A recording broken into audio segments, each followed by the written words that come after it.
Hello बच्चों, आज हम बात करने वाले हैं कक्षा 6 की गणित की 8 ग्रेड के चैप्टर नंबर 3 के बारे में, जिसका नाम है बच्चों संख्याओं के साथ खेलना।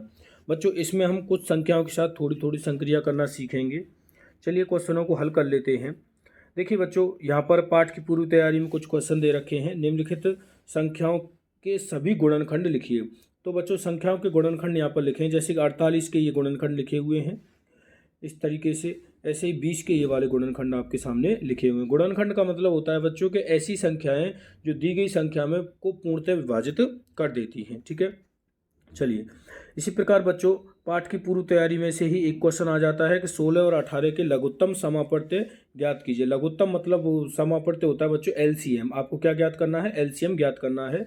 तो ये 12, 16 और 18 का लघुत्तम समापत्य ज्ञात करना है। तो बच्चों, इसको ज्ञात करने के लिए सबसे पहले तो हम इनके अभाज्य गुणनखंड करते हैं। क्या करते हैं बच्चों? अभाज्य गुणनखंड करते हैं। और उसके बाद क्या करते हैं, जो कॉमन गुणनखंड आते हैं उनका क्या कर देते हैं? गुणा कर देते हैं। और इस तरीके से इनका आंसर जो है वो क्या आ जाएगा बच्चों? 144 आ जाएगा। ठीक है, चलिए यहाँ से बच्चों बात कर लेते हैं। अगला क्वेश्चन ये भी पाठ की पूर्व तैयारी का ही है। 16, 28 का महत्तम समापवर्तक ज्ञात कीजिए। तो बच्चों एचसीएफ आपको यहाँ पर ज्ञात करना है 16 और 28 का। तो बच्चों 16 और 28 दोनों के अलग अलग अभाज्य गुणनखंड ज्ञात करेंगे। और इनमें से जो कॉमन होगा, जैसे कि 16 के यहाँ पर लिखे हैं और 28 के यहाँ पर लिखे हैं, जो कॉमन होगा, जैसे कि इसमें से 2 कॉमन है और इसमें से 2 कॉमन है, तो जो कॉमन है उसका गुणा कर देंगे, हमारा 4 आंसर यहाँ पर आ जाएगा। अब बच्चों बात कर लेते हैं 8 ग्रेड के क्वेश्चंस के बारे में। पहला क्वेश्चन है बच्चों के 36 के गुणनखंडों की संख्या है। तो बच्चों 36 के गुणनखंड यहाँ पर मैंने लिखे हैं। इनको अगर काउंट करते हैं तो हमारा डी आंसर हो जाता है। 36 के गुणनखंड 9 हो जाते हैं। दूसरा क्वेश्चन है 3, 4 तथा 9 का महत्तम समापवर्तक होगा। तो बच्चों 3, 4, 9 ये को प्राइम नंबर है, मतलब ये कि सहअभाज्य संख्या हैं।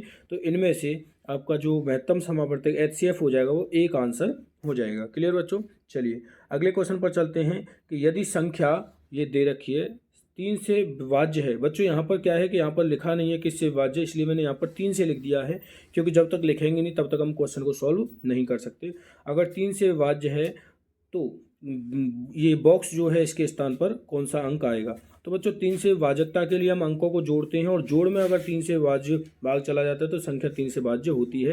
यहाँ पर जोड़ने पर ये 35 प्लस डिब्बा आता है। 35 में 1 जोड़ेंगे तो 36 होगा, और 36 3 से विभाज्य होता है, इसलिए हमारा आंसर ए करेक्ट हो जाएगा। चलिए अगला क्वेश्चन है, निम्न में से कौन सा युग्म सह अभाज्य नहीं है? सह अभाज्य का मतलब होता है बच्चों कि जिनमें जो कॉमन है, जो ग्रेटेस्ट कॉमन है वो एक आए, वो सह अभाज्य होती है। लेकिन सह अभाज्य नहीं है पूछा है तो यहाँ पर ए ऑप्शन हो जाएगा, क्योंकि 8 और 12 में जो ग्रेटेस्ट कॉमन है वो 4 आ जाएगा, 2 भी आ जाएगा, इसलिए ये सह अभाज्य नहीं है। ठीक है, अगला क्वेश्चन है क्वेश्चन नंबर 5। एक संख्या 2 तथा 3 से विभाज्य है तो वह सदैव विभाज्य होगी।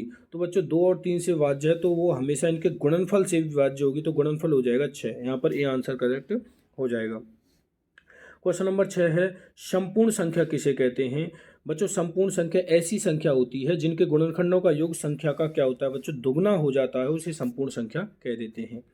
अगला क्वेश्चन है, भाज्य और अभाज्य संख्याओं को उदाहरण दे करके समझाइए। बच्चों भाज्य संख्या की मैंने परिभाषा लिख दी है यहाँ पर कि ऐसी संख्या जिनमें एक व स्वयं के अलावा अन्य संख्याओं का भी भाग चला जाए उन्हें भाज्य संख्या कहेंगे। उदाहरण मैंने इधर लिखे हैं। और अभाज्य संख्या बच्चों ऐसी संख्या जिनमें एक व स्वयं के अलावा अन्य किसी संख्या का भाग नहीं जाता उन्हें अभाज्य संख्या कहेंगे।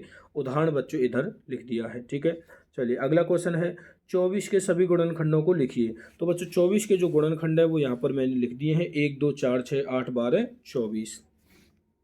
अगला क्वेश्चन है, संख्या 7 के प्रथम 5 गुणज लिखिए। गुणज का मतलब होता है बच्चों मल्टीपल, मतलब 7 का जो पहाड़ा है ना वो आपको यहाँ पर लिखना है। तो 5 तक लिखना है, 7, 14, 21, 28, 35, ये हमारा आंसर हो जाएगा। अगला क्वेश्चन है, संख्या 17 और 71 अभाज्य संख्या है। इन दोनों संख्याओं में 2 अंक 1 और 7 हैं। 100 तक की संख्याओं में ऐसे अन्य सभी युग्म लिखिए। बच्चों इन्होंने बोला है कि जैसे 17 और 71 अभाज्य संख्या हैं तो इसमें 1 और 7 अंक यूज हुए हैं, ऐसे ही 100 तक जितने भी युग्म हैं वो आपको लिखने हैं। तो बच्चों यहाँ पर एक तो 13, 31 का युग्म हो जाएगा और इससे एक 37, 73 का युग्म हो जाएगा। अगला क्वेश्चन है, विभाज्यता की जाँच के नियमों द्वारा ज्ञात कीजिए कि निम्नलिखित में से कौन सी संख्या 11 से विभाज्य है। तो बच्चों 11 की विभाजकता के लिए क्या करते हैं कि एकांतर अंकों को लेते हैं और जोड़ का अंतर निकालते हैं। जैसे कि ये 54, 45 जो संख्या है इसके एकांतर अंक मतलब 5 और 4 को लेंगे, जोड़ेंगे 9 आएगा, ऐसे दूसरे एक अंतर अंकों को लेंगे, 4 और 5 आएगा, 9 आएगा, दोनों का अंतर करेंगे तो 0 आएगा। अगर अंतर बच्चों 0, 11, 22, 33 आता है तो ये क्या है बच्चों, संख्या 11 से भाज्य होगी। इसका मतलब पहला जो है वो 11 से भाज्य होगी। इसी प्रकार दूसरी भी 11 से भाज्य होगी, तीसरी 11 से भाज्य नहीं होगी बच्चों। क्लियर, ये नोट कर लेना। चलिए अगला क्वेश्चन है क्वेश्चन नंबर 12, 35 और 50 के सार्व गुणनखंड ज्ञात कीजिए। तो बच्चों 35 और 50 के सार्व गुणनखंड ज्ञात करेंगे तो देखिए 5 से भाग देंगे दोनों में, मतलब सार्व गुणनखंड क्या होता है, ऐसा गुणनखंड जिसका दोनों ही संख्याओं में भाग जा सके, तो वो हो जाएगा बच्चों 5, करेक्ट आंसर हो जाएगा। अगला क्वेश्चन है, एक संख्या 5 और 12 दोनों से विभाज्य है, किस अन्य संख्या से यह संख्या सदैव विभाजित होगी। तो बच्चों 5 और 12 दोनों से विभाज्य है तो इनके गुणनफल से वो संख्या है जो है भाज्य होगी, तो 60 हमारे यहाँ पर आंसर हो जाएगा। अगला क्वेश्चन है, 12, 16 और 28 का महत्तम समापवर्तक ज्ञात कीजिए। महत्तम समापवर्तक होता है बच्चों HCF। HCF हम निकालेंगे 12, 16 और 28 का निकालेंगे। तो यहाँ पर क्या है बच्चों, इनके सबके अभाज्य गुणनखंड निकालेंगे अलग अलग, 12 के, 16 के, 28 के निकाले, और उनमें से जो कॉमन गुणनखंड होगा उसको हम लिख लेंगे यहाँ पर। तो 2 गुणा 2 हमारा 4 आंसर करेक्ट हो जाएगा। चलिए अगला क्वेश्चन है, 4 अंकों की वह सबसे छोटी संख्या ज्ञात कीजिए जो 18, 24 और 32 से विभाज्य है। तो बच्चों 18, 24 और 32 से विभाज्य 4 अंकों की सबसे छोटी संख्या हमें ज्ञात करनी है। तो सबसे पहले हम 4 अंकों की सबसे छोटी संख्या लिखेंगे तो वो 1000 होती है, लेकिन इसमें शर्त है कि 18, 24, 32 से विभाजित होना चाहिए, इसलिए हम 18, 24, 32 का एलसीएम निकालेंगे तो 288 आएगा। और 288 एलसीएम जो है उससे हम क्या करेंगे बच्चों, 1000 को यहाँ पर विभाजित करेंगे, यहाँ आपको दिखाई दे रहा है, विभाजित करेंगे तो यहाँ पर शेषफल 136 आएगा। 136 को हम क्या करेंगे बच्चों, 228 में से माइनस कर लेंगे तो 152 आएगा, और 152 को क्या करेंगे बच्चों, हम 1000 में जोड़ देंगे तो 1152 हमारा करेक्ट आंसर आ जाएगा। क्लियर। चलिए बच्चों यहाँ पर चैप्टर होता है फिनिश। आशा करता हूँ अच्छे समझ में आया होगा। किसी भी तरह की कोई समस्या हो तो कमेंट में ज़रूर लिखें। वीडियो को अपने दोस्तों के साथ शेयर करें, लाइक करें और चैनल को सब्सक्राइब करना ना भूलें। धन्यवाद।